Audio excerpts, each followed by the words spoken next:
हमें देखना है कि पर कितना बड़ा है।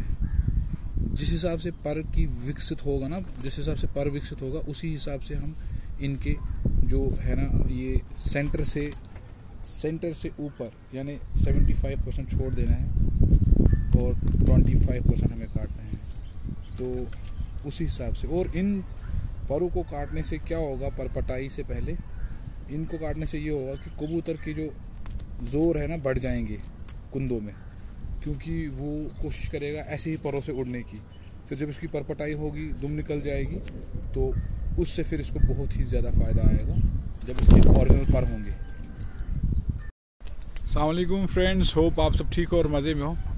गाइज़, जैसा कि आपको पता है कि हमारा कलर भी हो गया था और अब देख सकते हो कबूतर पिंजरा खाली है ऑलमोस्ट। तो इसमें मैंने ऑलरेडी पिछले साल के ही कबूतर जो बचे हुए थे, जो फिरतों में बचे पिछले साल कबूतर 8 से 9 और ये नए बच्चे।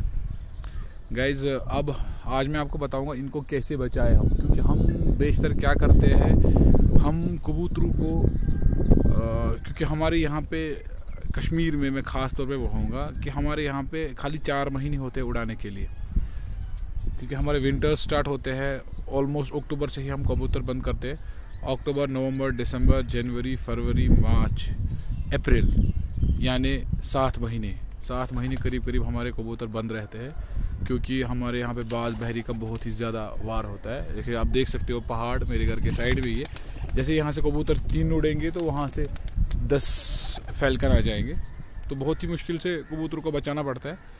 तो अभी फेब चल रहा है, तो फेब में तो हम कबूतरों को पहले पका करते हैं, उसके बाद मार्च में हम उनको परपटाई करेंगे। ठीक है, तो परपटाई इन 10 की होनी है जो पिछले साल की है। लेकिन अभी जैसे मैंने इनको छोड़ा परसों 2-3 दिन से, तो ये सीधे आसमान बंद हो रहे हैं और उसके बाद अटैक इन पे होता है। तो कल भी ये बाल बचे, एक जो नर है कॉर्नर में जो बैठा है, तो आज भी बाल ही बचे। तो अब मैं क्या करूँगा, मैं आपको दिखाऊंगा कि कैसे हम इनको बचाएं, क्योंकि हम तो 15 मार्च में इनको परपटाई करने वाला हूँ, तो तब तक कैसे बचाएं। क्योंकि अगर परपटाई तक कबूतर बच गया, फिर परपटाई के 45 दिन जो होंगे ना, वो उसके सेफेस्ट होंगे, क्योंकि वो 30 से 32 दिन तक तो उनके पर पूरे विकसित हो जाएंगे। फिर 15 दिन उनको सूखने में लगते हैं, जो पानी वगैरह है, ब्लड वगैरह होता है उसमें, तो टोटल 45 दिन लग ही जाते हैं। तो अगर 15 मार्च में परपटाई करूँगा, तो मान लो 1 मई तक मेरे कबूतर तैयार होंगे फिरतों के लिए। फिर 1 मई से जब इनको धूप लगेगी 4-5 दिन ही, तो फिर स्टार्ट करेंगे हम 5-6 मई से हम उड़ाने का स्टार्ट करेंगे। मतलब जो परफेक्ट उड़ाना होता है वो उड़ाते वो तो ट्राई करेंगे हम, क्योंकि इनको अब कैसे बचाएं, क्योंकि इनके पर है। अब हमको पता है इनके पर में अभी नहीं खोल सकता है, परपटाई नहीं कर सकता। अब मैंने एक टेक्निक की है जो मैं हमेशा करता रहता हूँ, तो होप कि आप लोगों को भी अच्छी लगेगी। तो वो टेक्निक है गाइस कि हम इनके पर 2-2 पर खींच देंगे। मैं दिखाता हूँ कैसे।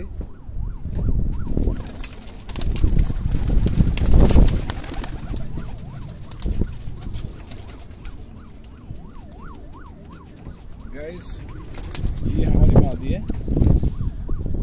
आप इसका पर अगर देख लोगे, इसका पर यहाँ से खराब हो गया है एक तरीके का, तो ये गैप्स छेद हो गए हैं हल्के। और अब मैं ये वाले 2 करने हैं 3, लेकिन हम मैं 3 पर इसके, 2 पर नहीं, 3 पर इसके, लेकिन सेंटर से ऊपर। ये देखिए पर का सेंटर कहाँ पे है, यहाँ पे धूप है इस टाइम पे, तो ये अगर पर यहाँ से स्टार्ट होता है, ये इसका सेंटर है, हम यहाँ पे इनको 3 परों को खींच देंगे मतलब काट देंगे। मैं दिखा देता हूँ आपको। ये हमारे सेंटर यहाँ पे है, तो हम यहाँ पे ये कबूतर उड़ेगा, लेकिन वो वाली उड़ान नहीं कर पाएगा। ठीक है,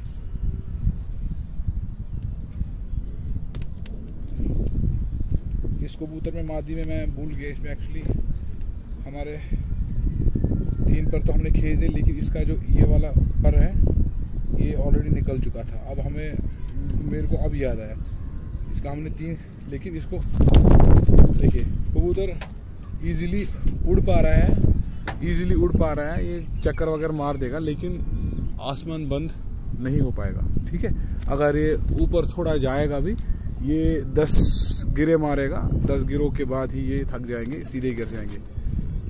हाँ, इनमें भी कोई ऐसा कबूतर होता है जो काफ़ी, जिसके पर बहुत ही चौड़े होते हैं, बड़े होते हैं, उसको उसके अकॉर्डिंगली ही आप काटो, क्योंकि अगर वो ऊपर चला जाता है फिर वो जब उसको बाज बहरी, क्योंकि वो फिर एक्सेलरेट नहीं कर पाता, क्योंकि जो हमारे आखिरी 5-4 कलियाँ होती है वही हमें एक्सेलरेट कराती है कबूतर को, क्विकनेस उसकी। ठीक है, अब मैं सबको खींच देता हूँ। ठीक है गाइस, तो प्लीज़ सब्सक्राइब कीजिए चैनल, लाइक कीजिए, शेयर कीजिए और कमेंट भी कीजिए। बहुत अच्छा लगता है, चाहे पॉजिटिव कमेंट है, नेगेटिव कमेंट है, क्योंकि जब पॉजिटिव कमेंट्स आते हैं तो उससे मुझे बूस्ट मिलता है, खुशी होती है कि अच्छा कर रहा हूँ। जब नेगेटिव आते हैं, कोई गलती निकालता है, क्योंकि बड़े बड़े उस्ताद बैठे हैं, क्योंकि हम तो कुछ नहीं है, छोटे से कबूतर परवर है, लेकिन जब कोई उस्ताद कुछ मैसेज कर देता है तो हमको भी सीखने को मिलता है, अगर इसमें कोई भी ऑल्टर हो। ठीक है गाइस, तो मिलते हैं हमारे नेक्स्ट वीडियो में। ठीक है गाइस, और अपना ख्याल रखिए और अच्छा शौक़ कीजिए। कोई भी दुश्मनी का शौक़ कुछ नहीं करना होता है, क्योंकि हमें आमतौर पे कबूतरबाजी में दुश्मनी हो जाती है एक के दूसरे के साथ, लेकिन वो मत कीजिए, बहुत ही अच्छे से शौक़ कर लीजिए। ठीक है, तो ये हमें बचाएगा कि जैसे मैंने आपको बोला, ये हमें कबूतरों को बचाएगा उड़ने में। ये उड़ेंगे नहीं, मैं इनको कम से कम 15 मार्च तक, तो अगर ऊपर वाले का मंजूरी हो, अगर ऊपर वाले की मंजूरी हो तो ये बचेंगे। मैं ऐसे नहीं बोलूँगा ये कंफर्म, ऊपर वाले ने लिखा होगा, इनकी मौत तो कुछ भी नहीं कर सकते। तो अगर ये बच जाएंगे तो चांसेस ज़्यादा होते हैं, क्योंकि हमारे क्या होता है, हमारे आम तौर पे कबूतर आज से 4-5 साल पहले मेरे पास 60 कबूतर थे, ऐसे पट्टे थे। तो हमें जैसे धूप आती है ना यहाँ पे, जैसे कि मैंने आपको बोला, वो बात अधूरी रह गई, यहाँ पे जब भी हमको यहाँ पे कश्मीर में धूप निकलती है ना, हमें एक खुशी महसूस होती है। हम बोलते हैं कि कबूतर को छोड़े भाई, बहुत मज़ा आएगा, कबूतर को छोड़ेंगे। तो क्यों हमें लगता है मज़ा, हम क्यों बोलते हैं कबूतर को छोड़, क्योंकि हमें लगता है कि ये धूप हमारी एक लॉटरी होती है। यहाँ पे पता नहीं है कब, क्योंकि अभी ऐसा मौसम है, इस फेब में भी बर्फ़ गिरती है, मार्च में भी बर्फ़ गिरती है, तो ये बोनस पॉइंट होता है ये वाली धूप। तो इस धूप में ही हम कबूतरों को पक्का करते हैं, इसीलिए मैंने ये बच्चे जो ऊपर चढ़ाए पक्का करने के लिए ही चढ़ाए, जाले में 5-6 दिन, और फिर मैं आपको दूसरे वीडियो में बता दूंगा कि कैसे इनको फिर छोड़ा जाता है। ठीक है गाइस, तो लाइक कीजिए, कमेंट कीजिए एंड शेयर कीजिए। Till then take care, bye bye, अल्लाह हाफिज़।